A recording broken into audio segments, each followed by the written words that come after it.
जिला रसद अधिकारी महोदय की बैठक में विकास अधिकारी दलपत सिंह और डीएसओ अधिकारी ने समस्त राशन डीलरों को और अन्य लोगों को महत्वपूर्ण जानकारियां प्रदान की। क्या कुछ इस महत्वपूर्ण बैठक में बताया गया हम विस्तार से देखेंगे, लेकिन उससे पहले अगर आप हमारे चैनल पर नए हैं तो चैनल को सब्सक्राइब करके वीडियो को लाइक शेयर जरूर कर ले और पास में लगे घंटी के बेल आइकन को प्रेस कर ले ताकि हर नोटिफिकेशन आपको। रसद अधिकारी महोदय साहब की बैठक में पधारे हुए सभी राशन डीलर साहिबान, इंस्पेक्टर साहब, सभी का बहुत बहुत स्वागत है। मैं विकास अधिकारी दलपत सिंह कुछ विशेष महत्वपूर्ण बातें आप लोगों के सामने रखना चाहता हूं।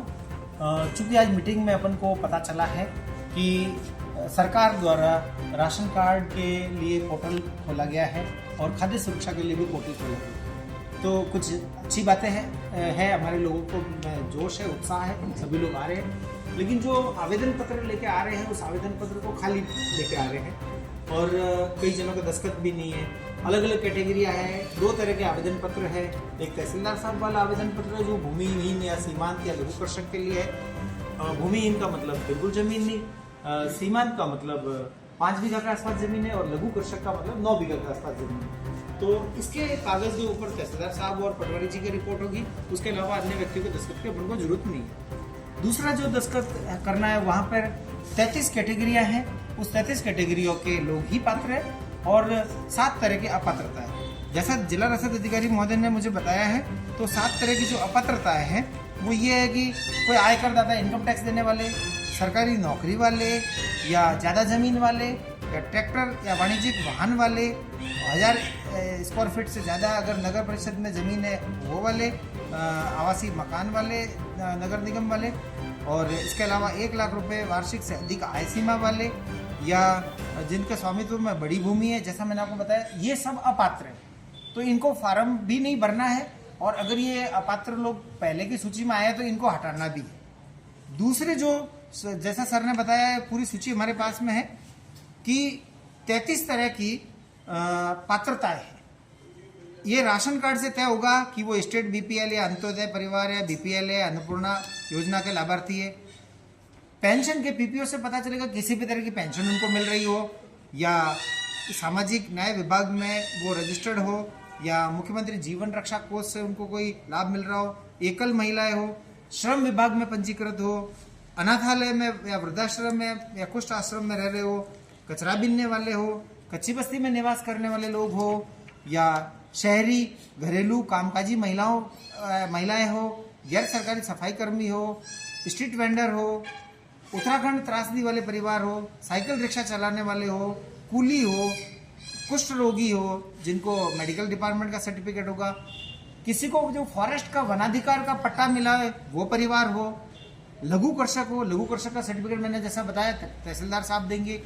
इसके अलावा आस्था कार्डधारी जो पहले मिलते थे समाज कल्याण विभाग के, इसके अलावा किसी को एसटी एससी एक्ट के अंदर एट्रोसिटी का शिकार कोई हो, पुलिस विभाग से प्रमाणित हो, समाज कल्याण विभाग उसको सर्टिफिकेट दे रहा हो, तो इसके अलावा थर्ड जेंडर यानी कि पुरुष और स्त्री के अलावा तीसरा जो वर्ग आता है वो, ये सब जने पात्रता रखते हैं। जैसा जिला रसद अधिकारी महोदय का बार बार निर्देश आ रहा है वो ये आ रहा है कि घाटोल के लोग बहुत अच्छा काम कर रहे हैं और सभी लोग जानते हैं, लेकिन बिना वजह के आप आवेदन पत्र जो खरीद रहे हैं 50-100 रुपये दे रहे हैं, आप जगह जगह नोटरी करवाने जा रहे हैं। नोटरी करवाने की जरूरत ही नहीं है, आपको सीधा सीधा ई मित्र पे जाना है।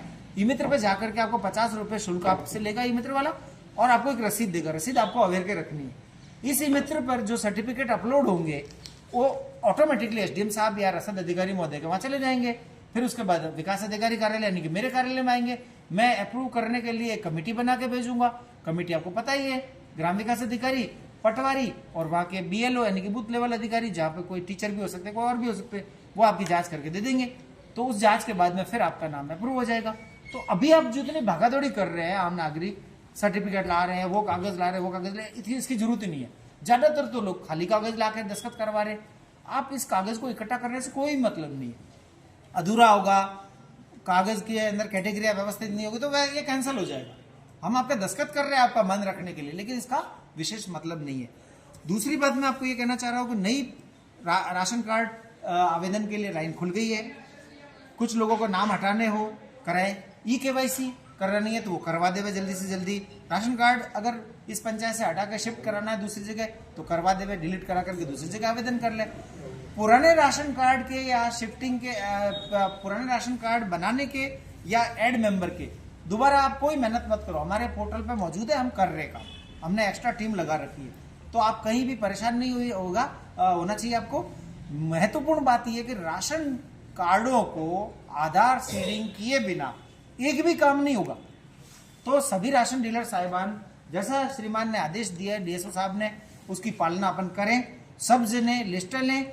हम घाटोल को पहले नंबर पे लाना चाहते हैं और इसके लिए हमें कोई कोताही नहीं बरतनी चाहिए। मैं आम नागरिकों से अपील करना चाहता हूं कि आप ई मित्र पे जाके आवेदन भरिए और उस कैटेगरी में जो आप आते हो उस कैटेगरी का मेंशन कीजिए, उसका सर्टिफिकेट है तो अपलोड कीजिए, तो ही आपका काम होगा। आवेदन पत्र लेके मत घूमे, लोग आप ठग रहे होंगे, लूट रहे होंगे, आपका टाइम खराब कर रहे होंगे, आपका आना जाना का टाइम खराब होता है और आप लोग परेशान होते हो। ये मैं आपको कहना चाहता था। अब मैं डीएसओ साहब से निवेदन करना चाहता हूँ, सर निर्देश प्रदान करावे।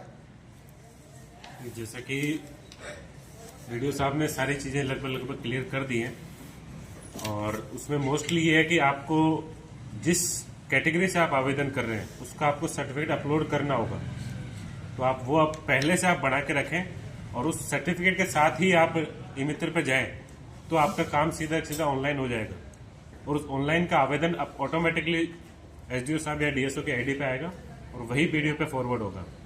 तो आपको पहले से खाली खुद के हाथ से फॉर्म भर के उस पर साइन करा रहे हैं, इधर उधर घूम रहे हैं, नोटरी करवा रहे हैं, उनकी कोई आवश्यकता नहीं है। जो टीम होगी वो अपने आप जांच करेगी। कैटेगरीज लगभग सभी सर ने कवर भी कर दी है, वो सर्टिफिकेट कहाँ से बनेंगे वो भी बता दिया है। और अब मैं चाहूँगा कि जितने भी लोग आप जो मेरे को सुन रहे हैं, अभी पोर्टल खुला हुआ है, ज़्यादा से ज़्यादा लोग आवेदन करें। अगर आपको उस कैटेगरी में आते हैं, आप पात्र हैं और अपात्र हैं तो आप आवेदन नहीं करें पहले से ही, क्योंकि बाद में दिक्कत होगी आपको। और अभी साथ ही साथ राज्य सरकार का एक अभियान गिव अप अभियान भी चल रहा है, तो जो लोग सक्षम है वो अब